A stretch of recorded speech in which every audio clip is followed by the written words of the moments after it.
No niin, täällä istuskellaan taas Kiittaan kanssa ja viimeksi taidettiin jutella vähän siitä, että miten tämä aluevaltuuston päätös silloin joulukuussa, mitä se tarkoitti ja minkälaisia fiiliksiä siitä oli. Ja nyt kun tässä on vähän aikaa kulunut ja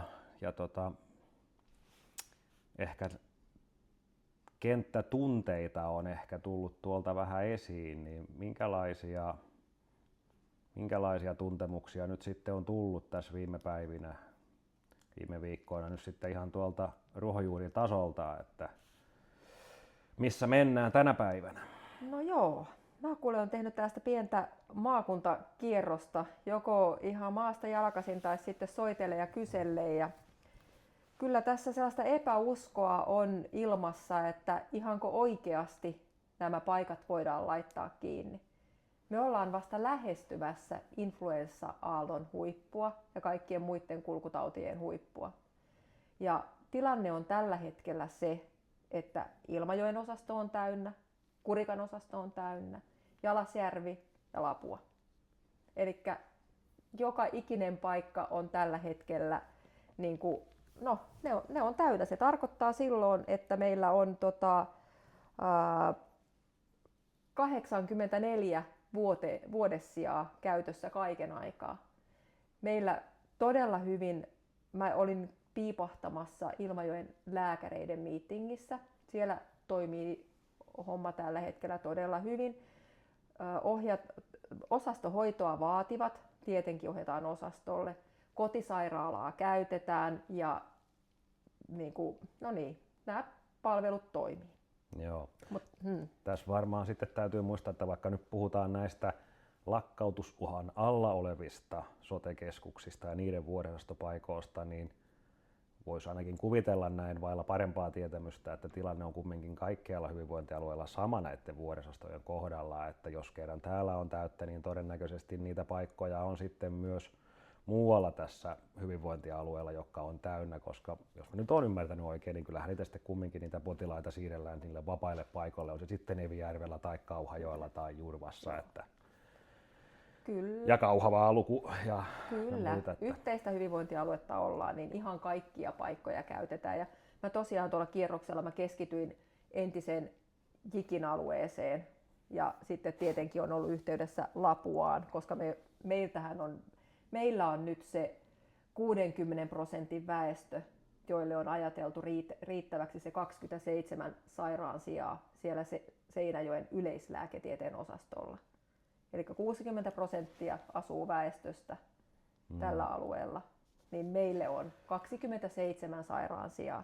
Eli jos ihan oikeasti me nyt mietitään sitä konkreettisesti tätä tilannetta, niin meiltä on lähdössä, mitä mä nyt sen laskin, meillä on lähdössä 84 petipaikkaa ja 112 hoitajaa. Joo, ja voisi ajatella, että kuitenkin onko tämä tilanne nyt, vaikka syntyvyys on laskenut, toki vähän nyt ilmeisesti pikkuhiljaa nousemassa, mutta kuitenkin eikä tämä väestö nyt niin radikaalisti vähene tällä alueella, että jos se 1000 ihmistä lähtee vuositasolla karkeasti koko alueelta, niin ei varmaan tarkoita kyllä sitä, että se on näistä vuodeosastopaikoista pois, että ehkä ne ikäihmiset ja vuodeosastoa tarvitsevat, niin he tuskin täältä lähtevät pois, että päinvastoin kyllä se taitaa olla niin, että näitä nyt lakkautuksen uhan alla olevia paikkoja, niin niiden tarve tulee vaan kasvamaan eikä vähenemään. Että jotenkin niin kuin tuntuu, että tässä nyt on jotenkin ajatus käännetty ihan päälaelleen. No kyllä se on, että kyllä täytyy huolestuneena seuraan tätä kulkua, että mihinkä tämä niin kuin oikeasti vie. Että ihan oikeasti tosiaan, että kun nyt noin radikaalisti vähenee sairaansijat ja sitten meillä on, kotihoito on nyt se, minkä varaan on laskettu tosi paljon, eli kotisairaalatoiminta ja sen tehostaminen. Se kuulostaa todella hyvältä. Mä olin yhteydessä yhteen kotisairaalassa työskentelevään hoitajaan ja hän kyllä ammattitaidollaan vakuutti minut ihan täysin. Todella hyvää, laadukasta toimintaa, mutta niin kuin häneltäkin kuulin, niin kotisairaala on rajallinen. Se on aika haavoittuva yksikkö vielä. Ja nyt mä osaan puhua vaan entisen Jikin alueen kotisairaanhoidosta. Kyllähän se nyt meille kaikille aukenee, kun mä ajattelen, että raja menee Ahonkylästä tuonne Kurikan Sarvioille tai Jurvan Sarvioille sinne Vaasan rajalle ja sieltä taas sitten sinne Ylivalliin suurin piirtein, eli sinne Kihniön rajalle. Kyllä. Alue on tosi suuri. Meillä on 2 hoitajaa aamussa, 2 hoitajaa illassa. Nimenomaan kotisairaalassa. Kotisairaalassa, Joo. Jonkinlaista lisäystä sinne ilmeisesti on suunnitteilla, mutta se oli vielä hyvin ei osattu mitään varmaa vielä kertoa. Niin on puhuttu jossain yhteyksissä puolesta henkilötyövuodesta tai jollekin alueelle jopa 2 tai 2,5, mutta jos nyt ajatellaan tuommoista aluetta, mikä on noinkin iso pelkästään niin kuin vanhaa Jikin aluetta, niin joita on hoitanut tähän asti 82 hoitajaa. Niin, että kyllä tämä kotisairaala varmaan jossain määrin joskus ehkä on niin kuin toimiva tietylle avun tarvitsijalle, mutta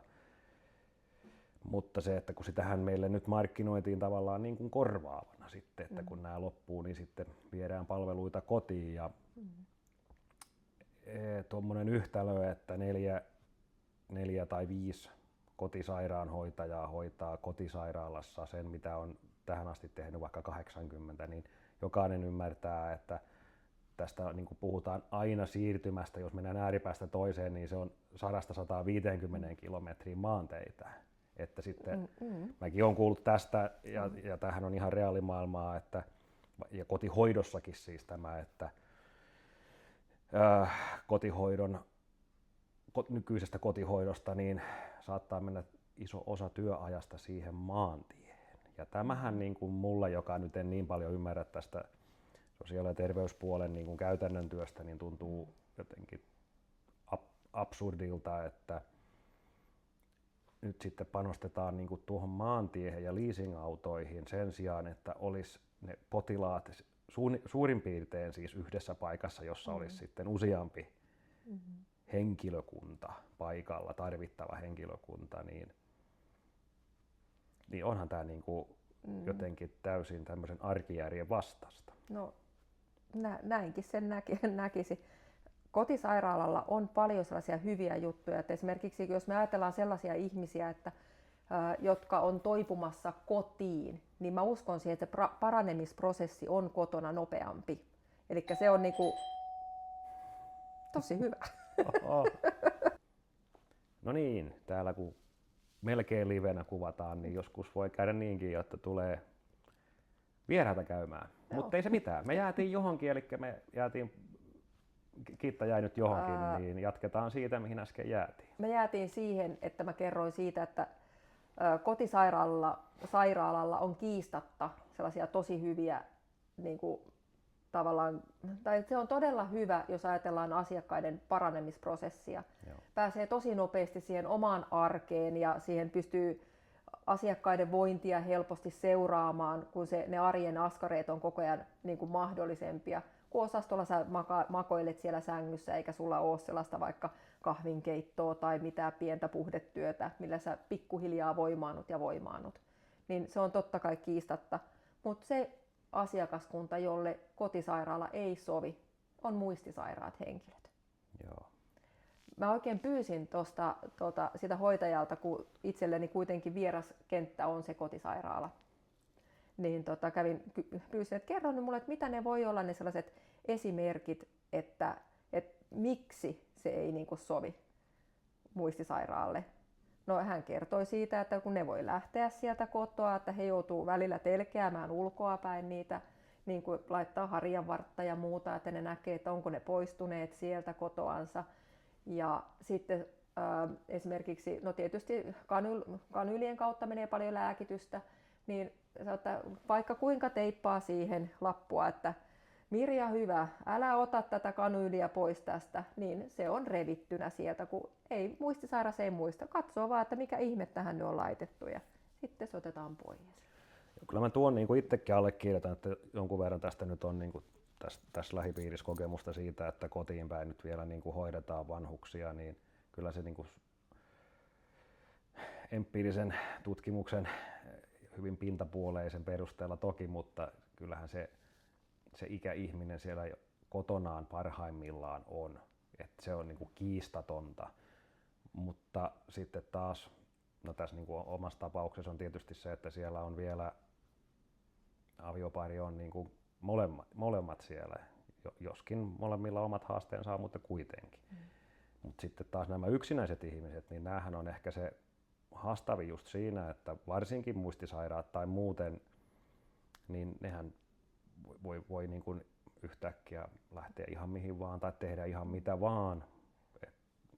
Joku tiedän tästäkin jotain tapauksia, että takkaa lämmitetään niin kuin aivan jatkuvalla syötöllä, ikään kuin se ei olisi ikinä ollutkaan päällä ja semmoista niin kuin, se on inhimillistä, mutta ehkä heidän paikkansa sitten pikkuhiljaa ei ole enää siellä kotona ja pitäisi olla kyllä joku muu paikka sitten siihen tarkoitukseen. Niin, ja meillä on niitä koteja hyvin erilaisissa paikoissa ja erilaisilla varustetasoilla. Eli mä kysyin tätäkin asiaa, että mikä on se realismi, kun lähdetään liikenteeseen, niin todellakin he lähtee niillä autoilla matkaan, menevät sinne paikkaan jossa saattaa olla ensimmäisenä vastassa lumityöt. Sun on vähän tehtävä lumityötä, että sä pääset autolla pihaan ja pääset kävelemään ovesta sisään, koska siellä on ihminen hoidettavana, jolla ei ole välttämättä niitä omaisia, jotka tekisivät sen hänen puolestaan. Niin se lähtee ihan niin kuin siitä. Joo, ja tietysti kun ajatellaan nyt tässä taas kerran vähän niin kuin vaikka viittaan niin kuin omaan maailmaani tai sillä tavalla, missä on niin kuin kulkenut ja kasvanut, niin kyllähän ne ikäihmiset pääosin asuu siellä vanhoissa rintamamiestaloissa taajamien ulkopuolella tuolla peltolakioiden reunoilla, jossa ei ole mitään välttämättä katuvalojakaan. Niin tai se suihkuu vaan siellä pihasaunassa. No esimerkiksi näitäkin, niin. joo. Niitä kyllä. Kuulemma vielä on. Mutta eihän ketään nyt kotua pois voi hakea, mutta kuitenkin, että kyllähän se, niin kun tämä on niin erilaista, niin kyllähän se tavallaan ymmärrän senkin tuskan, että haastaahan se niin kuin kokonaisuutta, että miten näitä kaikkia ihmisiä sitten ikään kuin voisi palvella tai pitää niin kuin kiinni, mutta että kaikkiahan ei voi kaikki saada, se on selvä asia, mutta kuitenkin se, että nuo periaatteet on olemassa ja iso kuva ei silti muutu siitä, että tämä vuodeosastojen lakkauttaminen ja siitä seurannut vielä toistaiseksi ei ainakaan julkisuuteen ole tullut mitään kriisin omaista, mutta varmaan aika äärirajoilla kuljetaan nyt tässä hetkessä ilman, että on tullut influenssakausia ja muita semmoisia, mitkä nyt yleensä sitten on jo lähtökohtaisesti tätä nykyistäkin tarvetta ja kapasiteettia niin kuin haastanut. Että siinä mielessä niin nämä tuntemukset ja nämä selvitykset, soittelut, käynnit siellä ja täällä niin on niin kuin sieltä elävästä elämästä ja mahdollisimman matalalta tasolta, että kun tavallaan meillekin sitten kuitenkin tuodaan ehkä hieman ylätason asioita. Ja en nyt sano enkä väitä, mutta voi tietysti olla, että kun tarpeeksi korkealla siellä vaikkapa hyvinvointialueiden hallinnossa, kun ollaan pyramidin huippua kohden menossa, niin siellä tahtoo unohtua se käytännön tekeminen ihan siellä ruohonjuuritasolla ja se on varmaan se, miksi meillä asiat näyttää monesti paremmilta kuin ne onkaan. Joo, ja sehän on ihan niin, että perushoidon tasoa meillä ei olisi vara laskea. Hyvä perushoidon taso kun laskee, niin se kyllä tulee lisäämään erikoissairaanhoidon kustannuksia ja se on aivan kiistaton fakta. Että kyllä se pitää se ruohonjuuritason toiminta pystyä niin kuin pitämään sellaisena, että tarvittaisiin mahdollisimman vähän sitä erikoissairaanhoitoa. Sehän on se tavoite, ettei ihminen joutuisi sinne. Niin, 2010-luvun puolivälin jälkeen, kun tätä sote-uudistusta lähdettiin muistaakseni maakuntauudistus nimellä miettimään, niin silloinhan kumminkin lähtökohtana oli peruspalveluiden parantaminen, että sitä kallista erikoissairaanhoitoa ei niin paljon tarvittaisi. Ja nythän tämä on kääntynyt valitettavasti ihan päinvastoin ja tuntuu pahenevan vaan. Että. No kyllä tämä nyt vähän niin kuin valitettavasti sellaiselta kuulostaa. Joo. Niin, sitten jos keskustellaan siitä, että mitä fiiliksiä on nyt sitten ihan niin kuin konkreettisesti saatu sieltä kentältä ja henkilöstöltä, ja täytyy kuitenkin muistaa, että kyllähän varmasti niin kuin erittäin suuri osa, voi puhua, että varmasti niin kuin pääosin koko tämmöinen niin kuin henkilöstö, on se sitten lähihoitaja tai lääkäri, niin tekee niin kuin hyvin ammattimaisesti ja hyvällä moraalilla ja intohimolla sitä omaa työtään, on se sitten mitä tahansa hoitotyötä tai muuta, että aika harva varmaan on toistaiseksi ainakin vielä töissä vaan sen työn takia, että kyllä niillä on sitten niin kuin halua tehdä sitä omaa työtään, ja mehän kuultiin, Ilmajoella oli silloin siinä sote-illassa oli sitten tämä ensihoitaja kertomassa kokemuksia siitä, minkälaista se, hänhän oli ambulanssissa töissä taisi olla, niin minkälaista se arki siellä on, ja se oli kyllä aika pysäyttävä ja aika kova puhe, minkä hän oli sinne valmistellut ja mitä kertoi siitä arjesta, niin mitäs nyt sitten niin kuin, minkälaisia esimerkkejä on nyt tullut viime aikoina sitten ihan täältä kenttätasolta? No täytyy sanoa, että en voi muuta kuin hattua nostaa näille hoitajille. He tietää, että heillä on työpaikat lähtee tiettynä päivänmääränä. Kaikki on hyvin epävarmaa, ja se nimenomaan mainitsit työmoraalin, lisään siihen vielä eettisyyden siinä toiminnassa. Niin kyllä moraali ja etiikka ohjaa hoitajien toimintaa hyvin pitkälle. Eli minkäänlaista lipsumista siinä tavallaan työtehokkuudessa ja työn tekemisessä, sellaisista en ole kuullut yhtään mitään. Että lähinnä se on se heidän oma pettymyksensä siitä, että heidän työtä, että sitä on puhuttu, että miten arvokkaita hoitotyöntekijät on ja miten paljon niin kuin hoitotyötä arvostetaan ja mitenkä se on yksi semmoinen kivijalka hyvinvointiyhteiskunnassa, niin yhtäkkiä se ei olekaan. Ne voidaankin irtisanoa. Että on vähän semmoinen, no olen käyttänyt monta kertaa sanaa epäusko. Epäusko ja arvottomuuden tunne on työntekijöillä nyt se päällimmäinen. Heillä on kokemus, että heitä on voitu heitellä tässä nyt niin kuin vuosien mittaan hyvinkin paljon. Ensin oli korona-aika, jolloin hoitajat oli arvossa arvaamattomassa. Sen jälkeen, korona-ajan jälkeen tuli välittömästi alkoi hyvinvointialueet. Meillä muuttui todella paljon työolot. Esihenkilöt vaihtui, työtavat muuttu, koko ajan muutoksessa, koko ajan jatkuvassa joustamisen tilassa. Ja sitten kirsikkana kakun päälle, kiitos hei. Niin mä ymmärrän, ei ole ihan reilua. Joo, tämähän oli yksi asia kanssa, että tavallaan tosi paljon tuli silloin, kun tämä alueuudistus laitettiin tulille ja se vaihto tapahtui silloin 23. tammikuun eka päivä, niin silloin minäkin sain useampia viestejä sieltä ja täältä nimenomaan näistä niin kuin sanotaan ihan täällä kenttätasolla olevilta henkilöiltä, että kuinka tavallaan tämmöinen esihenkilöjohtaminen oli niin kuin kadonnut niin kuin yhdessä yössä. Oli kymmenittäin ihmisiä, jotka ei tiennyt mihin heidän pitää mennä, mitä heidän pitää tehdä, kun kaikki muuttui yhtäkkiä. Ja tietysti mä käytän ehkä enemmän tämmöistä niin kuin työjohtotermiä siinä, että kyllähän tällainen niin kuin, kun puhutaan, että johtajia on paljon, tietysti 10 000 hengen organisaatiossa on oltavakin johtajia, sitähän ei käy kiistäminen, mutta sitten se, että toimiiko se esihenkilö johtaminen sitten laisinkaan, ja jos toimii, niin millä tasolla, koska kyllä näitä edelleen on nyt tullut sitten tätä viestiä viimeksi nyt näiden irtisanomisten johdosta, että vähän niin kuin välinpitämättömästi on kerrottu, että no, teillä on vielä elämä edessä ja tukka takana, että kattelkaa jotain muuta, että tavallaan onko meillä tarjota teille paikkaa, niin kukaan ei tiedä, eli tämäkin, muistaakseni tätä vuodosaston lakkauttamisesta juontanua keskustelua, niin siinähän muistaakseni oli näin, että näille irtisanottaville totta kai tarjotaan ensisijaisesti sitten niin kuin siinä uudistuksessa syntyviä työpaikkoja.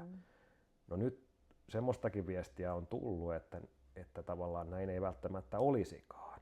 Minä en tiedä, onko näin. Toivottavasti ei ole, mutta yhtä kaikki se, että jos jonkun osaston johtaja on se nyt sitten titteliltä mikä hyvänsä, niin jos se viesti on tavallaan sinne henkilökunnalle irtisanottaville se, että no katsellaan tavallaan, että ei tässä muuta voi, niin kyllä silloin se, korostan täällä sitä, että se pyramidin huippu ei kyllä tiedä, mitä siellä alempana tapahtuu. No osut tässä ihan oikeeseen, ja sitten me päästään tästä myös seuraavaan ongelmaan, minkä mä ajattelen, että se on myös yhteiskunnallisesti iso ongelma, että Suomessa on edullista kouluttautua. Kovalla, kalliilla rahalla on koulutettu iso määrä hoitajia, joille sanotaan, että heippa ja KP, keksi jotain kivaa. No se, että hoitotyö ei ole, tai se on matala palkka-ala, ja aiemmin sitä on arvostettu, mutta nyt jos se arvostuskin katoaa, niin mistä me löydetään enää ihmisiä kouluttautumaan tälle alalle? Me vielä vuosi sitten haettiin Filippiineiltä hoitajia tänne, ja nyt me laitetaan omatkin pois. Niin jokin tässä yhtälössä kyllä nyt mättää. Joo, menemättä nyt syvällisemmin tähän, mutta tämä keikahdus on tapahtunut nimenomaan oikeastaan silloin 2021 vuoden loppupuolella, kun tästä globaalista kulkutaudista alettiin päästä eroon, niin silloinhan mediakin alkaisi rummuttaa tätä hoitotyön niin kuin arvottomuutta ja sitä, kuinka huonot työolot, kuinka niin kuin NS paskaa duunia. Siis mediahan tätä loi, tätä mielikuvaa silloin. Sitä toitotettiin, monta kuukautta tuli otsikoita siitä, ja sehän loi sitten automaattisesti semmoisen mielikuvan, että hoitotyö on jotenkin epäarvostettavaa tai epäkiitollista. Miten se tietysti varmaan epäkiitollisuudessa pahimmillaan onkin, mutta nämä ihmiset tekee sitä niin kuin pääosin just siitä niin kuin halusta auttaa. Ja no, onhan tässä tietysti palkkoja nyt korotettu jonkun verran, että kyllähän se niin kuin alkaa olla jo varmaan kohtuullisella tasolla. Kaikkihan sitä enemmän palkkaa toivoisi, mutta niin kuitenkin, mutta korostan sitä, että mun mielestä tämä esihenkilötyö on epäonnistunut, ja tämä ehkä korosti sitä nyt varsinkin tämä vuodeosaston lakkautuskeissi, että se on niin kuin toivotaan, että sulle on tullut vain joku huono esimerkki.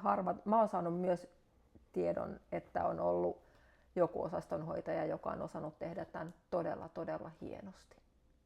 No hyvä. Joo. Joo, no. Nämä on varmasti hyviäkin, mutta tietysti nämä huonot asiat tai epäonnistumiset nousee aina, ja niitä tietysti pitäisi pyrkiä välttämään, että ainakaan semmoista yleisfiilistä ei sitten tule, että se on niin kuin toivottavasti nyt vain epäonninen sattuma. Joo. Sulle on, Harri, aina nämä talousasiat ollut aina silleen vähän niin kuin helpompia kuin mulle. Niin mua on itteeni mietityttänyt ihan valtavasti se, että nyt kun me ollaan keskittämässä niin rajusti ja isojen välimatkojen, niin kuin puhutaan pitkistä välimatkoista, 10, jopa 100 kilometreistä, ja me keskitetään toimintaa, niin mä oon ymmärtänyt, että Kela-taksit on rallittanut jo aika monella 100 miljoonalla eurolla, niin sä oot avannut tätä keissiä vähän, tai tarkastellut sitä vähän paremmin, niin kerro siitä. Niin, se on, joo, tästä on tietysti puhuttu koko tämä aika, että tämä niin sanottu mummoralli on ollut niin kuin se termi, mitä on käytetty. Ja tämähän on yhteiskunnallinen ongelma siinä suhteessa, ei suoraan yhden hyvinvointialueen haasteena, koska Kansaneläkelaitos maksaa näitä Kela-kyytejä. No tavallaan yhdestä lompakostahan se on pois, se on valtion lompakosta pois. Suomen kansalaisilta. Se on Suomen kansalaisilta pois, ja jos valtionlaista rahaa on, niin sitä ei ole sitten hyvinvointialueellakaan, että näinhän tämä niin kuin menee.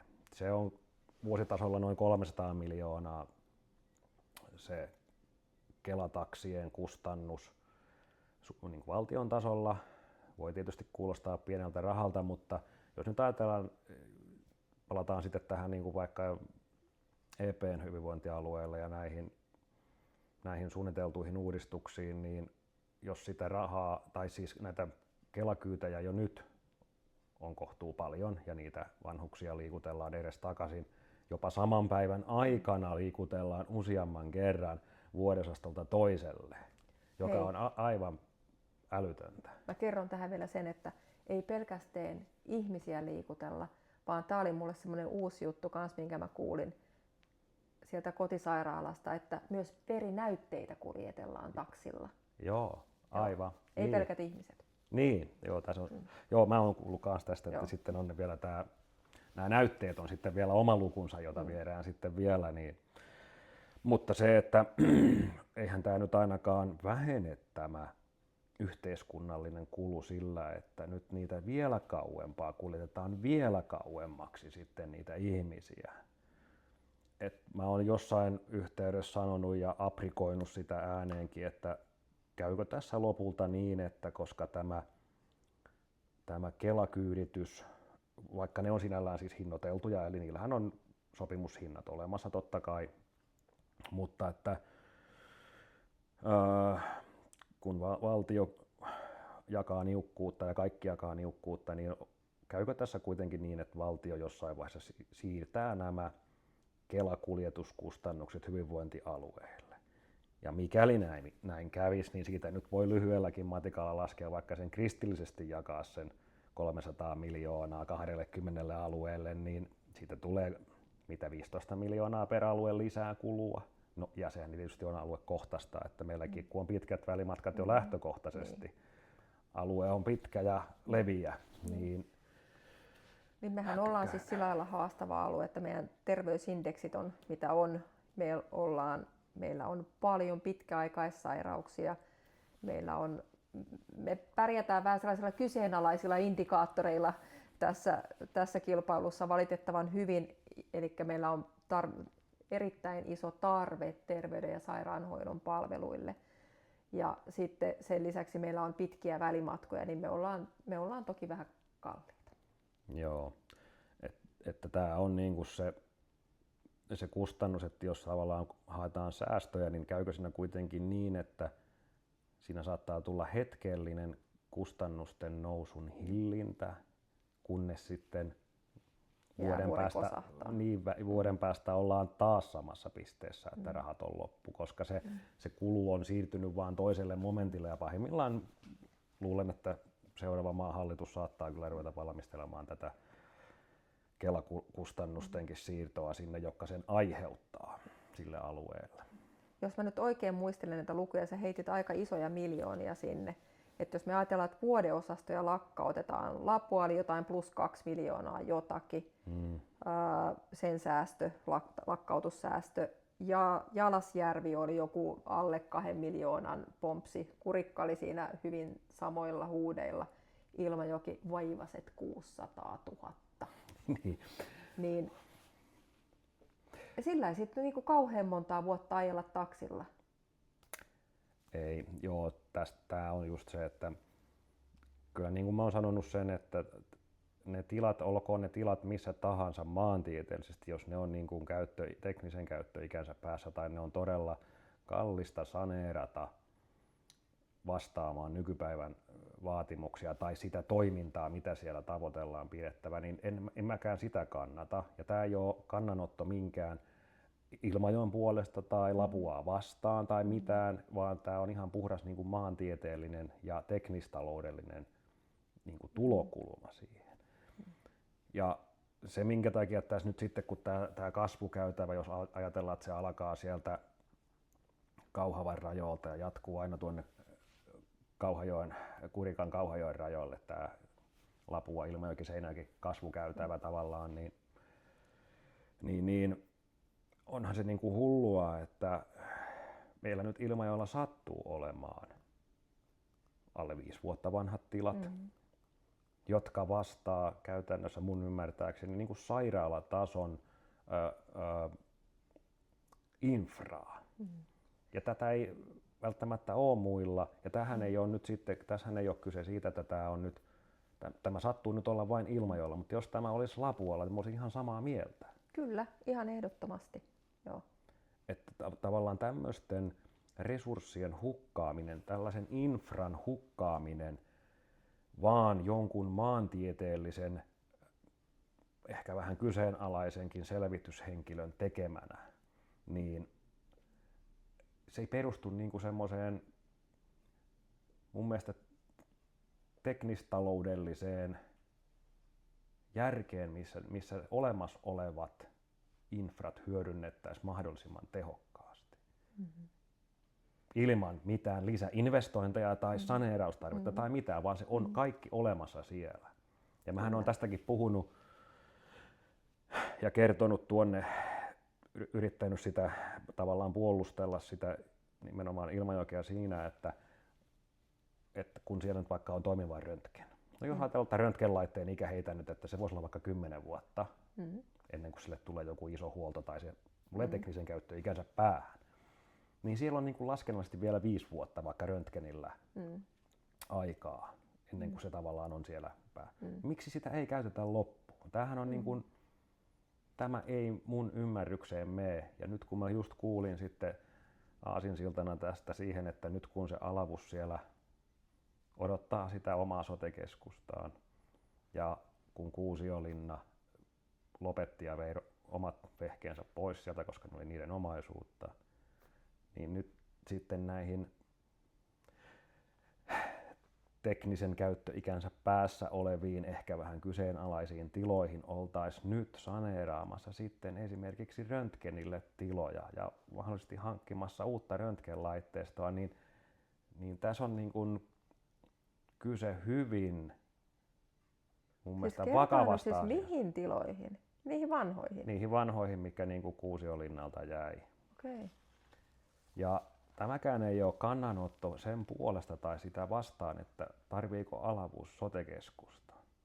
Pointti on se, että mikäli tämmöinen näihin vanhoihin tiloihin, jossa ilmeisesti on sisäilmaongelmia ja muita, jos niihin nyt saneerataan sitten hyvinvointialueen toimesta oma röntgen, joka on tavallaan väliaikainen, koska jos ja kun joskus tulevaisuudessa sinne se sote-keskus tulee, niin sitten on taas paasattu satoja ja satoja tuhansia rahaa tähän väliaikaiseen ratkaisuun. Joku jopa heitti, että olisiko kuitenkin siellä Ähtärin sairaalassa voinut olla väliaikaiset tilat, jotka toimisivat tämän väliajan, ettei nyt tarvisi niihin vielä huonompiin Alavuden tiloihin tehdä jotain, vain sen takia, että se nyt sattuu olla sitten Alavudella, joka sattuu olemaan tämän selvityshenkilön yksi näistä 4 sote-keskuspisteestä. Joo. Ja tämä on vain yksi esimerkki tästä käyttötalouden. Kun taloudesta puhutaan, niin tämä käyttötalouspuolen tämmöinen silippu, jos sitä nyt voi sillä nimellä sanoa, eli kuinka paljon tätä tämmöistä juoksevaa rahaa hussataan, vaikka nyt sitten esimerkinomaisesti tuossa oli joskus jotain toimistotuoleja johonkin, en nyt sano minne, mutta että jos jotakin toimistotuoleja hankittiin vaan sen takia jostain paikasta X, että oli joku hankintasopimus, mutta niistä maksettiin jopa 10-kertainen hinta verrattuna siihen, että siitä naapurista olisi voinut huonekaluliikkeestä hakea sen saman tuolin, niin onhan tässä niin kuin, tämä järjettömyys on ihan älytöntä. Nämä on just niitä asioita, mitä mä oon miettinyt, että onko ihan oikeasti kaikki kivet käännetty toiminnoissa, että onko oikeasti, jotenkin mä ajattelen, että sellaiset toiminnot kuin vuodeosastotoiminta, niin se on niin perustavaa laatua oleva välttämätön toiminta, joka nimenomaan tuo sitä hoivaa, hyvinvointia ja turvallisuutta, välttää siltä kalliilta erikoissairaanhoidolta. Et eikö me oikeasti mitään muuta säästökohdetta löydetä kuin niiden lopettaminen? Ja me voitaisiin, Harri, mennä taas töihin ja kysellä. Itse asiassa mä oon jo vähän somekyselyä tehnytkin siitä, että vinkatkaa säästökohteita. Se voisi olla meidän seuraava aihe.